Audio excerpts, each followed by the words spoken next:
welcome to the Dark Files. My name is Juan. And I am Nona. And this is a new podcast where we will be talking about anything crime, murder, mystery, and creepy. We will be covering the Indiana state with hopes of eventually expanding. I would say also Michigan, some parts of Michigan and Illinois, since we haven't closed. We will be talking about those things as well. Today, the case that we will be talking about is in Gary, Indiana. And it is the story behind the Deliverance movie. This is The Dark Files.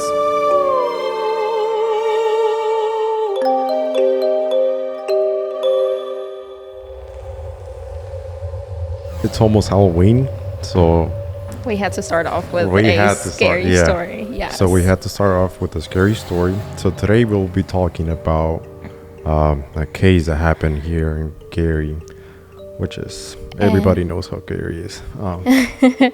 And this is actually the story behind the Deliverance. Right. Yeah. So this is based on a movie that was based on real life.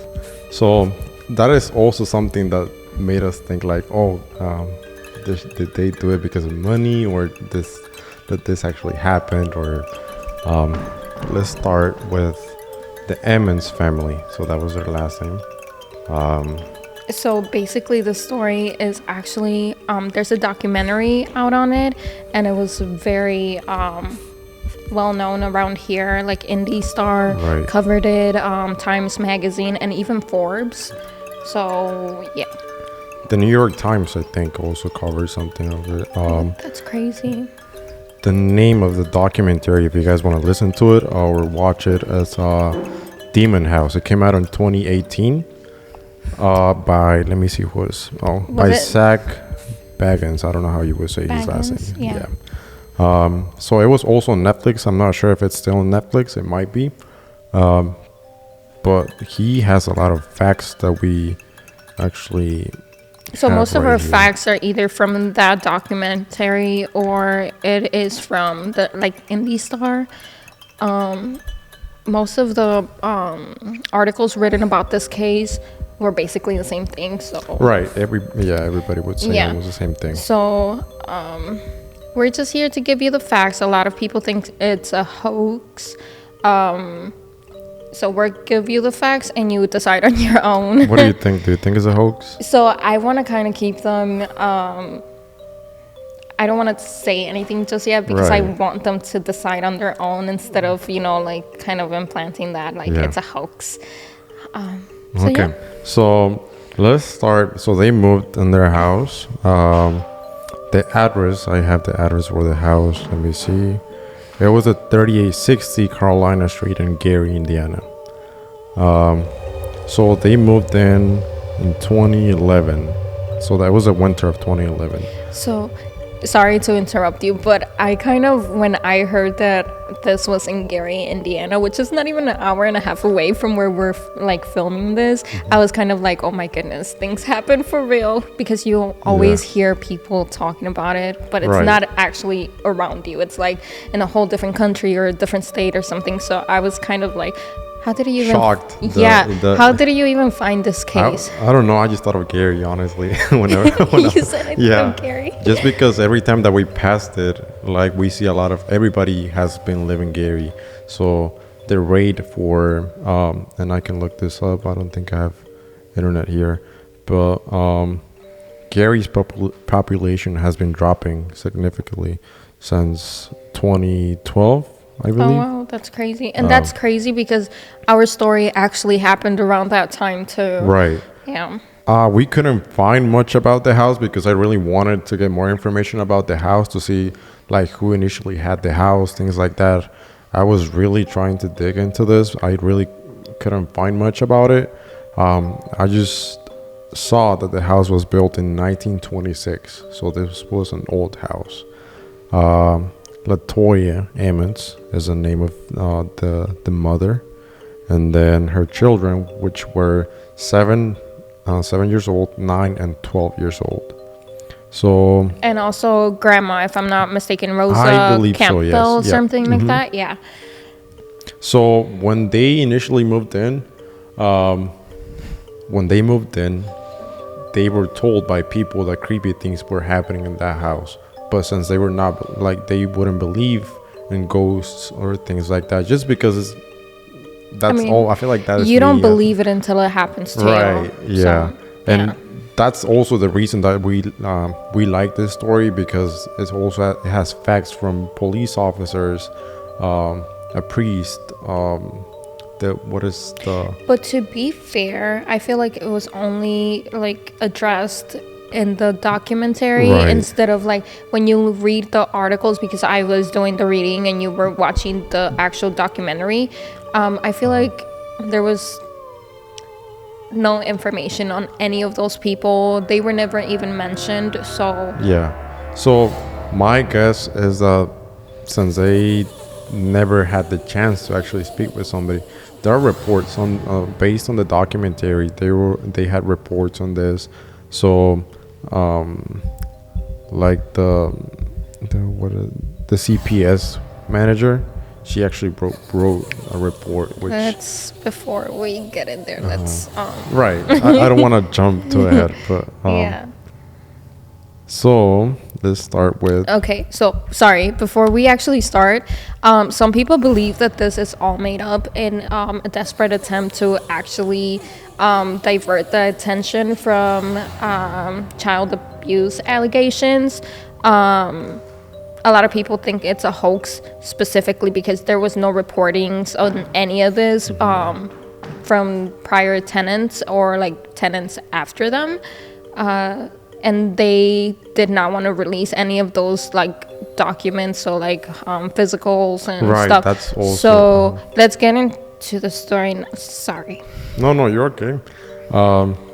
So they moved in December. The first thing that they said was the flies. OMG. So there was a swarm of flies. Right. Especially like it's weird in December because right, it is really cold. I do remember reading this in every article that I read, which was Rosa Campbell. Mm-hmm. Grandma was the one that initially noticed it. Did they ever figure out where the flies were coming from, or no? She only stated that she her exact words were we killed them and killed them and killed them, and they just kept coming back. Right, and she thought that this was not normal, but compared to everything else they lived, they were about to find out how not normal that house was. Yeah. So I feel like if I saw that, I would get like right out the bat, I would get the creepy vibes. Let me tell you, I am more scared of flies than I am of spiders. I have associated flies with like supernatural stuff. So if I see a fly or one too many, I'm like freaking out. But from what we read, nothing really started until March of 2012. That's when the family was, they lost somebody in their family, right? Let me see. So, did you see by chance who passed? No, it just said a loved one, and they were mourning whoever passed with their friends when this happened. I kind of remember this so vividly because I can still picture myself in that image. So Ammon's mom started screaming, "Mama, Mama," for Campbell to come over. And so Campbell went, and she ended up going to her granddaughter's room where she was actually staying with a friend. And they saw the girl just levitating, and according to them, she was unconscious. I saw that. And then we saw this information in every article that we read. And so most of the articles I read or I pulled information from was Indie Star and Times Magazine. So but a bunch of the people who were there gathered around the girl and started praying, and they refused to come back. I mean, I wouldn't either. It's kind of I wouldn't do it. So the thing is that when she woke up, she didn't know that had happened. She was not But in the articles I read, it also said that around that time they had called CPS on Latona. Is that her name? Let me see. Sorry, I might butcher everybody's name. I'm terrible with names, so I apologize in advance. Latona. I think it's Latona. Yeah. Okay. Yeah. So they try to take the kids away quite a few times, actually. And that's also why I think that this also could be a hoax or something like that. But yeah, so let them decide though. yeah, Yeah, so that happened, and they did start, like, the neighbors will always complain about the kids crying or just being super loud, like yelling and stuff like that. Right, yeah. So I think that was one of the first, I might be wrong, one of the first times they call CPS. Oh, okay. So another thing that I found about the case was around April 23rd, 2012. So that was my birthday. Oh. So the 7-year-old was growling, and also the CPS manager, she wrote an article on this. An article? Report. A Okay. report, not an article. I was like, I tried to Google the CPS It was a report. worker, but... Right. So I think that they took the kid to, what hospital was it? It was a hospital. It was Methodist hospital. That ER. is a hospital in Gary. Yep. Wait, so question. When they reported the growling and like all of that, were they at the hospital or were they at home? When they reported the growling, they were at the hospital. That's what it said in the report. They were already in the hospital. So I think that they took the kid to the hospital because they didn't know what to do with the kid. So yeah. So according to, I have a name here for the CPS worker. Her name is Valerie Washington. She was a CPA's case manager at the time. So she stated that the kid was growling. Let me pull my notes here. He also charged at her grandmother's stomach and head-butted her several times. Oh my gosh. So okay, so when they say charged at her grandmother's stomach, I'm assuming like he tried to tackle her. Yeah. Something like that. So but, he was. And that was the 7-year-old. That was. So my question is, was grandma sitting or is she just tiny or because yeah. I mean a 7-year-old is very like short and stuff. Maybe she was sitting. I just have questions. She could have been sitting. I just have questions with that one because it's like. And we can go back to it. I can do a little bit more research on that. We can go back to it if you want. But the funny thing here is that the kid actually. The funny thing. It's not funny, but I don't know how to explain it. It's creepy. Yeah. The creepy thing about here is that the kid started. Where is it? Right here. Oh, you didn't put that in your notes. Was it when he started walking backwards on the wall? Yes. Okay. So he started walking backwards on the wall. So the grandmother was present, the CPS manager was present, and a psychologist was present. So he started walking backwards on the wall. So they saw him walk like almost up all the way to the ceiling, I believe. And the CPS, as soon as she saw that, she walked out. Okay, and the psychologist did as I was wondering because in one of the articles, and don't quote me on this, I don't remember what article. It could have been, I mean, I read like over 10 articles to do this. It said something about a CPS caseworker just like quitting one day. Is that... That was her. Okay. That was her because she couldn't handle that anymore because she also, I remember hearing the documentary, she said that the kid would change his voice. It would be a deeper voice. So, and the grandmother said that was not her grandson. But you see, this is where my dilemma starts. Yeah. why would they never report this? But as soon as the documentary comes out, it's like, oh my Right, goodness, yeah. this happened and this happened. Because I tried to look up like people that were present when all of these allegations were happening, and nothing on them. Yeah. So when you did give me a name for the CPS worker, I was trying to look to see if she ever spoke to anyone regarding this. Did she? No, not that I could find at least. So. Okay. And because on the article that not the article, I keep The saying documentary. the documentary, yeah. They even had a copy of the report. Well, so yeah. I don't know if they just. But you made it see, up or- my biggest thing is that all of these documents are only available through the documentary. Is that how you say it? I Right. might be pronouncing this but wrong. do you think they had access to it because they actually spoke to the Well, people, you see, or- in the articles that I did read, I think there was one on Times. Don't quote me on this. I'm not quoting you.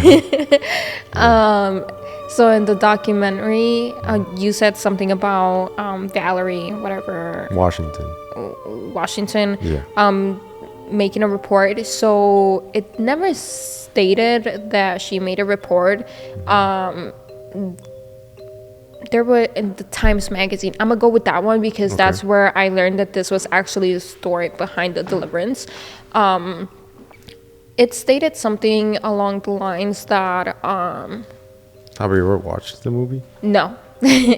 No, I couldn't do it. I wouldn't do it. It's too scary. But it stated that Ammon's mom, she gave the records to someone, but she did not allow anyone to actually have access to them. So for the public, not accessible. Oh, okay. And also, like, the kids are not allowed to talk to media regarding And so this. I saw something like that too. And like even the was it the father who went to bless the house and everything, Right. he was not allowed to talk about it. Yeah. So again, that's where I'm kind of like iffy So what's going on. She didn't even spoke to the guy that was doing the documentary because the guy tried to go to her house 2 times, I believe, and she had His house, by signed- the way. Kind of his house. Oh, not the house, but like she was living in some apartments later. No, because they moved out. Oh, okay. But he went to the apartments, and he actually found out that she had signed a contract with a movie producer. Yeah, so actually the And movie she was was told not to talk to anybody. I don't That want was to get part of- ahead of myself, Right. but there is some backstory to that. Let's just kind of continue with Right. the I'm bringing. occurrences. Yeah, she was just told that she couldn't talk to anybody Yeah. about anything. So maybe that's why she could have done it. But you see, it still brings up the question: why are the the documents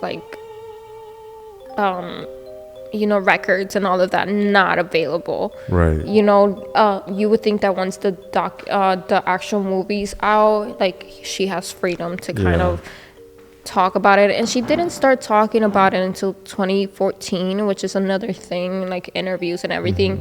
So I don't know, but anyways, so after that occurrence with the kid walking backwards, what happened? So about a week later, another CPS worker, because the one that was Valerie wouldn't go back to the house, a CPS worker and some officers went back to the house just to double check that the kids were actually living in a safe environment. And so I was able to get some names here as well. Chief Brian Miller went to check on the basement for the house. And he reported that the door would move at some points while they were downstairs. So he said that every time that he would look at the door would be in a different, like, it was open, but then they would look away, and then whenever they would look back to the door, it would be in a different position. So Yeah, so I also read something along those lines where Campbell, which is grandma, one night she woke up and she heard like the door open. I don't know the layout of the house because there's literally nothing on it. We Right. just know it has 2 bedrooms and 1 bathroom. But it stated something like she woke up and she saw a man pacing the living room. And then when she got up out of bed to go and check, she just found wet boot prints. Oh, okay, yeah. But also she according to her, she woke up because she heard the door between the basement and the kitchen open, which is kind of scary. Which it's almost, I think it's the same door that the Yeah, chief was probably. talking about. Yeah. Yeah. So, when they went downstairs, under the staircase from the basement, they saw like a pile of dirt that was under the staircase, which for them it didn't make sense because the basement was all concrete. So why would it be? Why that they couldn't figure out Yeah, why? I mean, So, that's kind of sus. Let me it tell is, you, yeah. if it was me and I was those officers, I would not was touch odd, that. yes. I've had watched way too many scary movies to know, like, whatever's odd in the house, don't touch it. So the officers actually started digging in the dirt, and they found a couple of things in the dirt. So let me tell you. So about 4 feet down, they noticed a pink fingernail. Did it? Okay, I'm sorry, I have to ask. Was it like an acrylic or was it just like an actual fingernail? I think that they didn't say. They just said it was a fingernail. So Was it long? so okay, so it was a pink fingernail, woman's panties. So yes. 2 children's socks, a comb, and a heavy bar and a red tin. Okay, So so those a things- fingernail, women's panties, children's socks, a comb. And a heavy bar and red tin.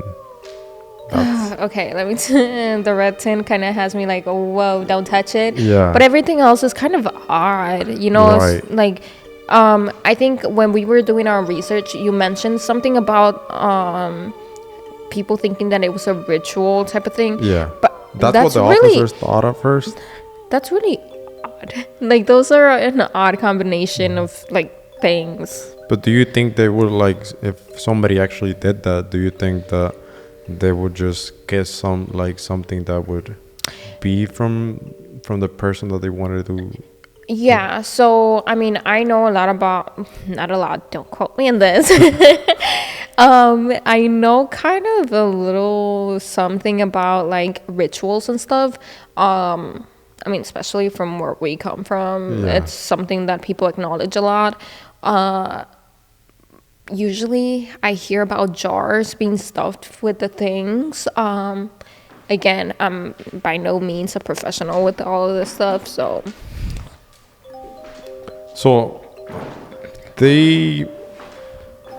that's what they thought because they don't really know about all the rituals and stuff. I think that I would have thought the same, honestly, if I was there, because it's also sus that there's all that. when you told me something about the pile of dirt, I'm like, let me find out someone killed someone and just put him there. That would be crazy. But they only dug the 4 feet, or was Once that? they found that, I don't know if they kept digging or not. I don't think they did. If you already started something, you might as well finish it. Right. I don't think they did because they went back upstairs. And so when they went back upstairs, so it was on the center. What is it? It was the center bedroom. The center Yeah. bedroom. They saw a window that was dripping oil. They described it as oil. They just said it was like a fluid that looked oilish. It wasn't coming from all the way in the top. It was coming from the middle section of the window, from the blinds. Was that the day that the father went to bless the house? Same day, yes. Oh, okay. Yeah. So the father went to bless the house simply because he because all the didn't things were going on with the family. did in any okay, I couldn't find anything on anyone even going to bless the house. But And I have the name of the father who went to bless the house. But at any point did they talk to like a church or anything like that? Or was it just like, you know what, I'm scared out of my mind, let me talk to someone to come and bless the house? They talked to the church, but the father was the one who was willing to go to the house. Okay, okay. So the name, if you want me to give you the name, I can look that up for you. No, it's okay. So once they saw the fluid coming down, they were trying to figure out where it was coming from. So the police, let me get the names as well. So they took samples of it.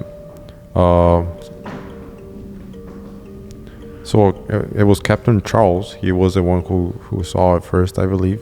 Also, it was Lieutenant Cooper. They went outside to check the fluid was coming from the outside. So according to Charles, they had their flashlights. They were looking for any like the source. Yeah. They couldn't find it.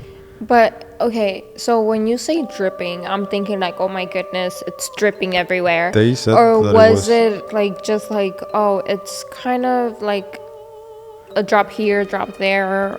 They like, said, according to Charles and Cooper, it was dripping, not a lot, but it was actually like dripping. Like on the floor. On the floor. Okay. Yes, yeah. Okay. And was it like the window, the blind? The blind. Like, it was coming from the blind. That's weird. That is weird because it wasn't even the window itself. It was just the blind. And they couldn't find the source. So what they did is they took a sample. They cleaned the blind. And I didn't get any more info on what the sample had. Oh. Yeah, I really wanted to know was that. This was Same when day. the CPS lady went to check on the kids' well-being, right? Right, yes. So it was the CPS and the officers. And the officers, okay. That were at the house. So it was the same day that they were at the basement, that they found all those things. Same day. Everything happened. That's kind of weird, don't you think? Like, hey, I'm here to check on your kids, but wait, I want to go to the basement. Right. That's I so feel weird. like since they knew about all the things that were going on, they just wanted to maybe. Okay, and I also read somewhere that they had, I don't know how to pronounce this. Like one of those people that dream stuff and they see things. Like I know how to say it in Spanish. But what is it in Spanish? Un claravidente. I don't like.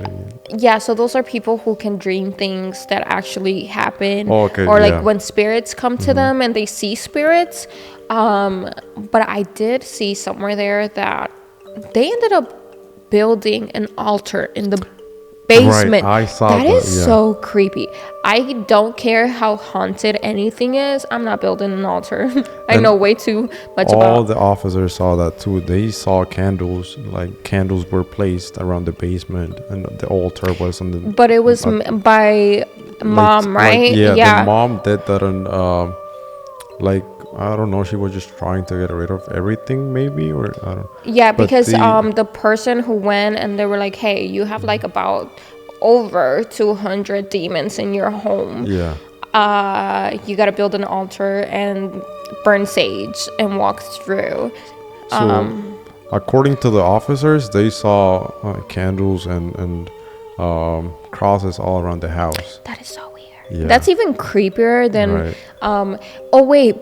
But I also read about, okay, so this is where people think that, the child abuse is happening. So I read somewhere around April, the 7-year-old boy was thrown out of the bathroom as if someone was in there with him. And they just kind of threw him, but there was no one in there. And I don't know if it was mom or grandma that saw this. But yeah, CPS was called. Do you think it was? So, Yeah. I prefer not to say what I believe. I really just want to give them the Right. The But facts. you and I know. Yes, I know, you know what I'm thinking. But yeah, so that was one of the instances. It also stated something about before the father went to bless the house, where like a headboard hit the 12-year-old girl on the head. I saw And something then, like that, but I don't have any notes on this. So there's nothing like specific, and again, they didn't want to release medical records or anything like that. So when the headboard hit the 12-year-old, she needed stitches. And So it was bad. Yeah, it was pretty bad. And I'm just like, how, where, when, and like, how does it happen? You know, like How does how right. to, especially with all the kids. And how come like mom and grandma didn't get possessed? Because I did read somewhere where mom was like, hey, I also get possessed. I just feel really weak and like out of place. Yeah. But to me, I don't know, I'm going based on, I've never been possessed. So I'm going based on whatever like I've seen in movies, where it's like you're not you, but you like you don't really have recollection of it, you know, like you don't really like, oh hey, yes, I was possessed too. So to me it was kind of weird when she's like, yeah, I Because felt the weak, kids and never I knew what was going on. yeah, Like, but like how does mom know? You Right. know, like I feel weak, I felt like I was not in control of myself. You don't just feel that. Like you generally, people don't have, at least this is what I see in movies, this is just Right. like, you know, But also, every time that we see, like in the movies, the kids get hurt with something that is supernatural, and they end up calling same story CPS, like the Conjuring, Yeah. things like that. Yeah. so Going back to when the police went to the house, there's one more thing that I wanted to tell you. So, policeman John Gruska, I don't know how we would say. we are going to butcher these names, it's not on purpose. So he had a voice recorded with him, and he stated that after he went and listened to it, he heard a voice that was calling them. What do you mean? What does calling them mean? Like by name? Not by name. He stated that the voice was saying like, "Hey," and in the documentary they had a sample of the recording, which you could hear somebody say "Hey," but also it could have been like a sound that was made by something else. So I was not convinced. Like I feel like it could have been a it's noise. It's kind of iffy there. Right. Yeah, it kind of gets like, is it really? Is it not? But he also said but it was just, hey, that's all it said. Yeah. That's kind of weird, you know, to be like, oh my god, I was in this haunted house and I went back. And I heard, hey, like it could have been one of your coworkers. It could have been, yes. So after they found the fluid, they sealed the room. They closed it. How? If I may, if I may ask, I'm just asking because, like, how do you seal someone's home? You know, like, they just said that they closed the door and they put a Q-tip on the door.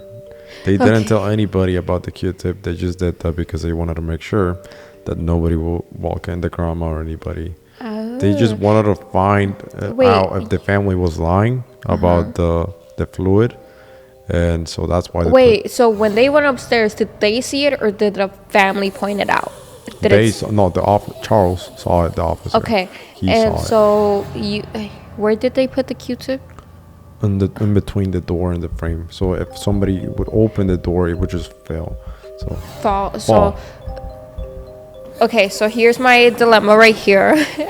I'm sorry, I am that girl who's like questioning everything, but don't you think if they put it between the trim and the door, that even if it fell, like let's say grandma sees it and she goes in there and does her thing and then comes back out and she's like, oh my god, a Q-tip, it fell when I came in, let me put it back.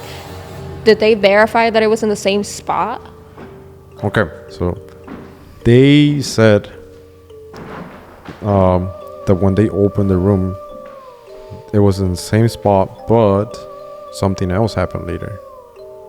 So when they went back, the fluid was back in the window, But this time, You said they wiped it, right? they wiped it. It was clean. But once it went back, it was like 40 minutes later that they said they went back into a room, and then the fluid was back in the blinds. So, but this time the CPS worker, it was a new one because the one wouldn't go back to the house. I don't blame her. So she touched it. Now this time she touched it with her finger, and according to Charles and Brian, the CPS worker, let's see. So as soon as she touched it, he said that it was like as if somebody or something sucked out of all the blood out of the finger. So it was pale. And she said, the CPS worker said that it would hurt a lot. And they actually have pictures of this. They have proof that her finger was white, just pale white. So creepy. Yeah. Okay, one thing about me, I don't care. If I'm at someone else's house, I'm not touching anything. It could be freaking water. Yeah. It could be water. It could be whatever. Like, I can't do it. So for someone to touch oil or something that looks like oil, that's kind of like... So, yeah. So I have a couple of pictures. We can put those on the video. But her finger just looks white, like as if you were in the pool or something. It looks like when you I feel like it felt, when your like foot is numb and you feel like the tingling. Maybe that was the pain. That's probably why she felt. Maybe she just said pain. It was painful. It's kind of hard to describe, like whatever that is. So after that happened, Charles, the officer, he saw the father that was blessing the house. He saw him at the front porch, and he said that he was just standing there still. He was pale, and he said that all the windows were dripping the oil. Now the father didn't know that was going on, but he saw all the windows dripping that oil out there. So you see my face. He said according to Charles, the father said the blinds are dripping. Okay, but I mean, they were all together at some point in the house. Right. I'm kind of giving away my stance on this, but they were all together. It could have been as easy as, I'm walking by the room and I heard that there's something dripping from the windows or like the blinds. Let me go outside and check it out. But then it's like, oh my God. But after like all that, do you think that I don't know. The thing is, I have a lot of questions because how does he know that the windows are dripping if it's the blinds dripping? And that was from the outside, yeah. But you can't. So I don't know if it got worse, maybe, or. That just sounds like to me. And like, if it was something that was just water or something, why would the finger from the CPS worker? Yeah. So they never said anything about what the actual fluid was. The police actually said that they took samples, but I was not able to figure out what it actually was. Yeah. But that's when the father saw the windows dripping. That's when he decided to put in a request. So that's when he was convinced to help the family, according to the documentary. Okay, so my question is, I think I even asked you this when we were doing the research. He put in the request to perform an exorcism. On who? Or just the house on itself? On Latoya Emmons. So mom, yes. Okay, but so I'm kind of confused here because all of this has been happening, and instead of like, I don't know what that, like a cleansing, he goes straight for an exorcism. And not only that, but if I have the dates right on my notes, there were like all of this is happening in around April 23rd of 2012. Right. But he put in the request in April before 12th. Yeah. So where during all of this? From what I saw on documentary, he already knew about everything that was going on in the house, because this was that's going on for a right. long time. So he wanted to help them, but he didn't have the. That's Like why the he only support blessed the and all of house, that. Yeah. because he still didn't have the approval from the church to perform the exorcism. That's Okay. why he only But blessed the house. okay, so I kind of get that, but why on mom and not the kids who are experiencing the Right, the worst? worst. So that kind of another point where it's like, wait a minute, is this for real? But also, one more thing that I was able to find was that I try to look more information about the father. I have his name. So on the website from the Catholic Church, he doesn't have the. He is not allowed to perform exorcisms. So it says that as of today, the father and the name, which I'm looking for that right now, cannot perform any exorcisms. Does it say when? Like, Yeah, I'm looking for that right now. But according to the documentary, he got the approval in May 21st, 2012. And they showed the document and the document. they showed the whole document And- because yeah. according to the articles, he was not allowed to show any of that. Yeah, so it said copy, and then it was just like pieces of You see, the document. So that's another thing Yeah. for me. If I don't see the actual document, I don't believe it.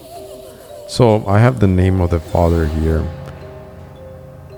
and I think I'm gonna get it wrong again. But it was a Father Maginette, I think, offered to help the family. So Can I see the name? Father, and let me look up what the website that I was.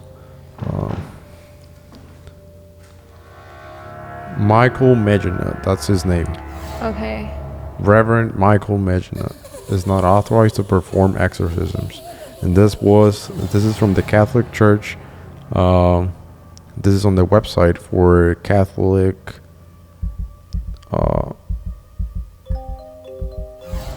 Of Gary, yeah. So Reverend Michael Maginette is not authorized to perform, and that's the date.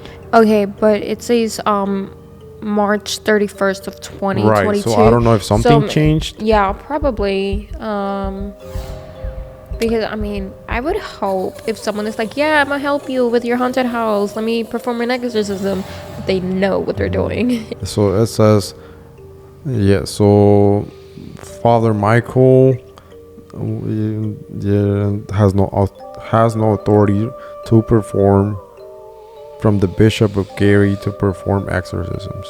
Oh. So under church law, Canon 1172, he's not able to perform exorcisms. Okay, so let's hope that when he was like, "Hey, I've submitted a request to perform an exorcism," that he was actually authorized to do it.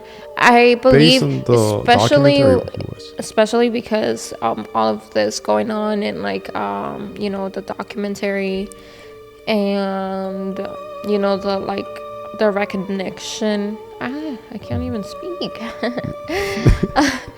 The recognition that this case got, I would have hoped. Otherwise, he would have been like, "Hey, you are not one of us Right. anymore," Yeah. So hopefully,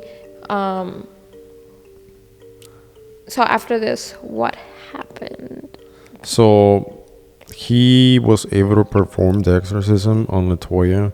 He said that when he was performing the exorcism, she would shake and say things. And also one more thing, every time that the kids would get possessed, they would curse a lot. Their voices would change. They will talk to each other like as if they knew each other, from not acting like children. They were acting like Adults Adults. who've known each other forever. Right. Yes. Oh, that's Yeah. scary. And they would cuss at their mother and grandmother, and the kid actually did that at the hospital. Didn't he curse out like the family physician or something like that? I did read something about that. I think so. Yeah. So also, how would a kid who is 7 years old? Maybe a lot of kids. I mean, nowadays, but we are talking 2012, which is not. It's only 15 years. Oh, MJ, I feel old. But no, I feel like if mom and dad or grandma or anyone that you're around often curses, the kids are bound to. Right. So that will also depend on. The one thing that kind of has me concerned is the part where it's like they change their voices to sound like grown men, or so not even grown men, but just like deep voices. That is everybody scary. said that their voices would change. Yeah. Like that, I saw that on the documentary articles. Everybody would state that the kids would have a different voice. Okay. Yeah. And then whenever they went back, they wouldn't remember what they said or anything like that.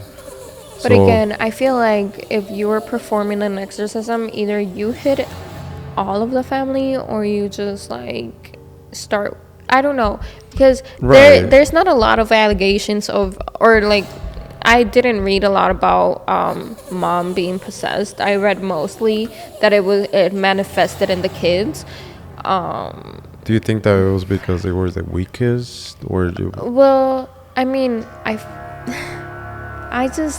don't know where to stand with that part. However, I would think. I mean, I've seen movies. I don't know real cases, but I don't think a child of 7 years, like a 7-year-old, would like be weak, because that's when you are still like innocent, right? Right. So I don't know. Don't ask me. But according to the articles that we read, the family was in a weak point when. When everything actually started happening. Right. Yeah. It's just. Yeah. I don't know, because how did it get to the kids? I don't know. Like you got me. You kind of got me. Lost right there, because like with your question, it was. Hold on. So a lot happened with this case. Yeah. And doing more research on that same neighborhood, we saw so many things that have happened in that neighborhood. Yeah, it's even crazy. Now, even to this day. Yeah. So after the documentary ended, SAG actually decided to demolish the house. In 2016, yes. But let's kind of go back before they moved out. I did read somewhere where the person, I cannot pronounce what they are called, but the person who sees like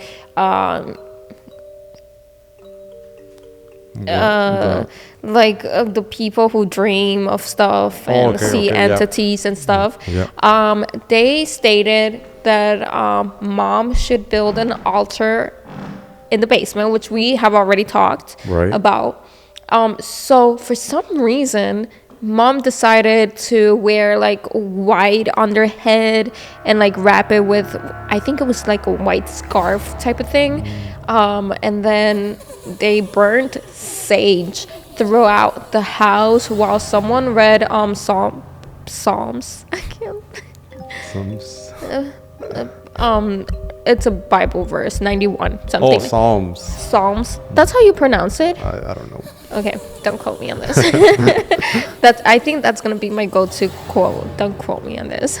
But yeah, so a friend, I believe, was reading the Bible as she was burning the sage with this white things on their head. I think that's kind of an act. That's just me. What do you think? I think I'm gonna agree with that one. So okay, yeah, but you see, a lot of the things that happened somehow ended up with the kids being bruised or in the ER or stuff like that, and that's where I'm kind of like, wait a minute. And there's also a lot of reports of like the neighbors calling CPS on the family, because the kids are screaming or the kids are. But granted, if they are possessed, I mean, they would be screaming. Yeah. However, it's just, it's a case that got a lot of attention because people really thought, you know what, this is child abuse. And to go back, I don't remember what article. It could have been the Indie Star. It might have been, like, again, most of my research or like the things I pulled out to talk about, which I didn't really talk about. You kind of knew a lot more than I did on this. Not really. But it was there was a CPS worker who stated that when she pulled the kids away from mom and grandma, they would talk about being possessed, but it was like almost as if they didn't know what that meant, and their stories changed every time they were asked about it. So that's kind of like, maybe they were just being conditioned to say stuff like that. Maybe. Because I mean, but do you think that since every time that they would get possessed, they lost control? well, you would lose control, but like, how do you go from saying one story to saying another to mom, especially because mom and grandma keep saying like, hey, they don't have recollection of what happened, or they don't remember anything that happened. When they wake up, it's like, I didn't know I did that. But how are they talking to a CPS worker about being possessed? Okay. Question: do you think that if something like that would happen to you and your family, do you think people would believe what you're saying, even if you have facts? Or like nowadays, even if you record something, yeah, because AI is real. Yeah, people will still say, oh, that is not real. Honestly, I don't think people would believe this, because we always look for a way to rationalize something, and not everything is explainable. Like, we could say, you know, God made the clouds, and we're like, no, he didn't. It's water, and you know, like, there's a scientific fact behind it. So I don't think people are really keen on, hey, this is actually happening, this is real. So I keep trying to put myself in their shoes, where it's like, this happened, but then it's like, every time you claim your kids are possessed is every time CPS is involved. Right. Yeah. You know, so I mean, people did witness stuff, and but they took the kids away from her. Yeah, at some point. At some point they did take the kids from her, but it goes back. Were they possessed when they were away? Right. Because once you're possessed, you have that in you. Like, it's like I'm not an expert. So if you know a father out there that can explain all of this to us, please. But I don't know. I'm just in that sense where it's like... Right. But you see, that is my biggest thing because of the bruising. And I mean, obviously, if you're dealing with a dark entity, it's going to go to a place where, yes, everybody's hurt.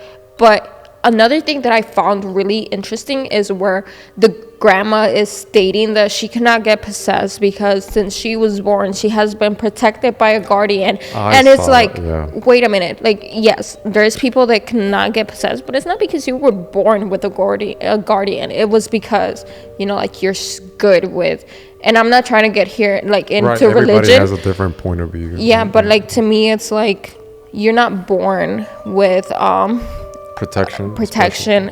I think she said something about like a protecting guardian or something like that. So it's like, yes, everybody has their own guardian according to the Bible or whatever, but it's not like, oh, I'm immune to this because I was born with it. Right. That's where she kind of lost me. I'm like, Grandma, I was on your side, but and like, again, there's no reporting of mom ever going to a hospital because she was possessed. There is no like physical or bodily injury to mom, even though she was, according to her, possessed. But the kids are the ones that are getting the worst of it. And that's where I'm kind of like, I don't get it. I would 100% believe her if the same thing is happening to mom, who's, according to her, like being possessed. And I just think it's kind of like weird. It's very controversial. Yeah, I feel like, and this is where you guys get to decide. If you want to watch the documentary has a lot of things that I missed as well. But that could also, he was, so Zach was pretty much wanting to know if the family was making this up. because so of the same thing. and he ended up buying the house and demolishing the house in Right. 2016. So that kind of says a lot. When I saw that he like tore the house down, I'm like, oh, MG, it's real. Yeah. But I mean, it's a documentary about supernatural stuff. And it's like, Right. I'm like But so also, torn. he took a long time to release it. Yeah, he did. When did he release it? 2018. 2018. Yeah, that's quite a. But you see, you mentioned something about mom. Having a contract with. Yeah, but you Right. see, I was reading up on that, and I do believe that was Times magazine, and they what do you call the person who The movie producer? Or? Yeah, so the producer stated that that is the story behind the Deliverance. However, there is like almost no correlation because everything was like kind of exaggerated. And I think this is kind of messed up, which is another reason why I haven't watched it. But her point of view was not like supernatural is real, like the supernatural is real or entities are real. It's more like the part where she wants to scare you into faith. Right. I don't want to get into religion or faith, but I believe that's something that you look for, something your like soul is looking for. It's not something that you can be like pushed to. Mm-hmm. So I think she only spoke to mom like 2 times because she was scared to meet in person, because you know she was like, hey, just in case this is real, we don't want you to bring anything with you to me. Which is kind of okay. So I mean, The Deliverance is on Netflix still, right? Right. I believe it's still on Netflix, but yeah, that's kind of the point here. So what I'm taking from this is the like, okay, something could happen to the family. Maybe it was just like. It's something that we can't wrap our heads around, or like we just can't understand, and they can't explain. Or maybe they exaggerated a little bit on it. Maybe they could have. Like the family exaggerating. Yeah, maybe, but still, I feel like if something comes and says like, oh, you can tell everybody, but who's gonna believe what you're saying? So you know, I have had a couple of experiences. I don't know about you. I definitely know there's entities out there. Right. I have felt them. I have like don't want any parts of it. And people don't believe that actually happens. Mm-hmm. But again, I think it's just our brain trying to wrap. It makes you seem so like stupid to everybody, and that's also why you don't even want to talk about it. Because you're gonna sound crazy. Right. Like So, I mean, this is what we got for you guys. Hopefully you guys enjoy it. Let us know what you feel, what you think. Definitely let us know if you think this is a hoax, or also let us know what you would like us to talk about. Oh yes, definitely. Future episodes, Yep. Don't forget to subscribe if you find this video interesting, and share, comment, like. My name is Juan, and I am Nona, and this is the Dark Files.